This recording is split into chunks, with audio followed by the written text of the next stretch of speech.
Hello, and welcome to this week's PennEnergy News Update. I'm Hilton Price. The Department of the Interior held a 39 million acre lease sale in the Gulf of Mexico. Secretary of the Interior Ken Salazar announced the sale attracted $1.7 billion in high bids for tracts on the U.S. Outer Continental Shelf, offshore Louisiana, Mississippi, and Alabama. A total of 56 offshore energy companies submitted 593 bids on 454 tracts, covering more than 2.4 million acres. The sum of all bids received totaled more than $2 billion. The lease sale is being touted as part of President Obama's all-of-the-above energy strategy, which includes a focus on safe and responsible production of domestic resources.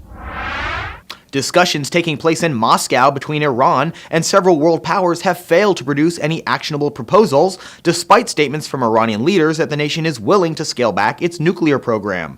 Iranian President Mahmoud Ahmadinejad says Iran would take positive steps if European leaders were willing to delay the embargo of Iranian oil imports. But European leaders turned down the proposal, arguing that it does not go far enough to ensure that Iran will not develop nuclear weapons. The EU-Iran oil embargo is scheduled to go into effect July 1st.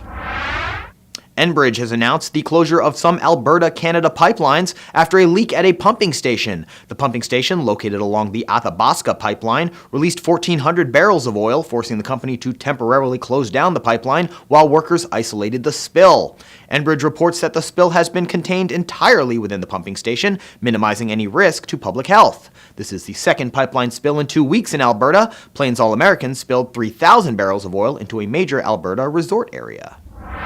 Progress for Chevron in Nigeria. Chevron subsidiary Chevron Nigeria Limited has sealed and abandoned the shallow water Funawa 1A natural gas well after completing the drilling of a relief well. Production at the North Apoy field, which had been shut in as a precaution, has also been restored. That field is now producing approximately 2,000 barrels of oil per day.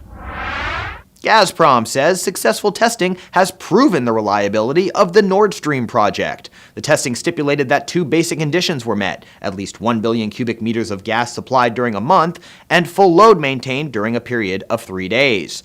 Commercial gas supplies via Nord Stream's first string started on November 8th of last year. The Nord Stream gas pipeline's second string laying ended ahead of schedule on April 18th. The annual gas throughput of Nord Stream will be 55 billion cubic meters after its 2 strings reach the design capacity.